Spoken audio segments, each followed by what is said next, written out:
কিরে উকিল, বাংলাদেশের আদালতে আমার হাসুর কি রায় হলো? রায় ভালো হয়েছে, মন্দ না। ফাঁসি, ডাইরেক্ট ফাঁসি হয়েছে। তুই কি বলছিস রে? আমি আমার হাসুকে হারাতে পারবো না।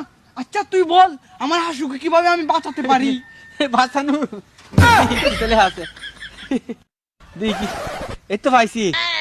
আর্টিকেল 5-এর 328 দ্বারা মুতের বেক, মুতের মুতে কেতা মুতা বেক ও বেক মুতা বেক।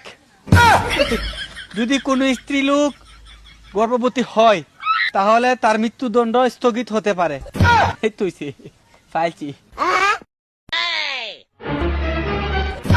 Oh no!